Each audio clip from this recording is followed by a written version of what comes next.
qualitatively spent and give the necessary demand push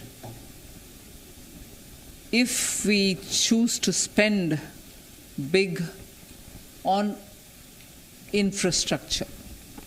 That is why, if there are two important features of this budget, it is that we chose to spend big on infrastructure, which spans across roads, bridges, ports, power generation, and so on. And also to, as a second feature, attend to the need of the health sector. And even there, capacities for better health management had to be brought in the light of what we have gone through in the last year. And therefore, capacity building in health has taken a very big place in the budget. I've just given a probably just a feeler on what capacities we are talking about, whether it is establishing of labs, whether it is establishing of National Institute of Virology, or whether it is looking at the blocks where you need critical care centers, or whether you're looking at testing labs.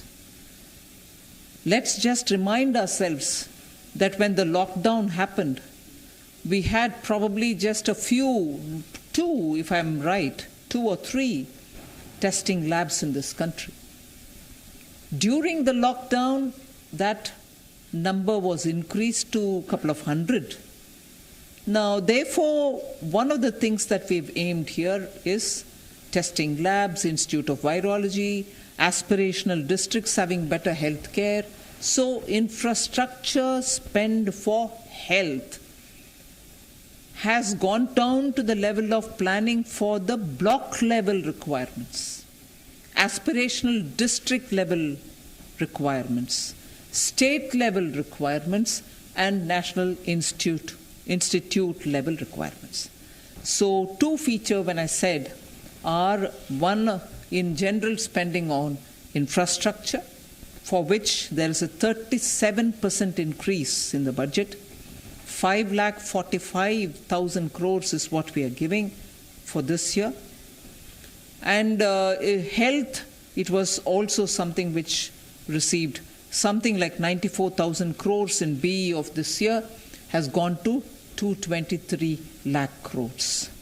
So you find big numbers in health, big numbers in infrastructure. But this doesn't really mean that we've ignored agriculture, where there too we have placed emphasis. I've increased, as I read it out in the budget, the allocation for NABARD for being able to send more credit through to the farmers. Agricultural infrastructure development cess is something which we are bringing in without on any one single item wherein we are putting the cess, the end consumer paying more than what he is paying today. It is just a restructuring we've done, for instance, of the basic customs duty, where it was, let us say, 12%, we brought it down to 7% and added possibly only 3% on the infrastructure development cess. End of the day, the consumer has ended up paying that much only or less. In no category has he ended up paying more after the agricultural infrastructure development cess. That we have done only because we wanted to be sure that in order to improve agricultural infrastructure, we have a dedicated amount coming out of the budget, rather than that going into the consolidated fund. It might still go, but we know what has got to be used for agricultural infrastructure. So if these are the kinds of things broadly we've done, equally important is the reform that we're bringing in the financial sectors. Disinvestment to continue, LIC to have IPO, insurance sector to have more in terms of opening up for 74% for FDI.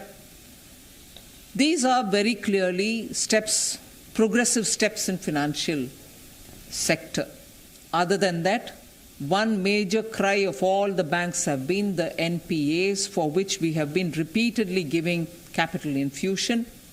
In order that the bank books are cleared and cleaned up, we have come with an announcement of a formulation through which the NPAs will be culled out of the bank's books based on some formulation, not any discretion there. It goes to a holding company like structure, which after doing the necessary, sprucing up and also cleaning up and weeding out problems of that particular asset, will be through an open process, attract asset reconstruction companies which can come and bid for those assets.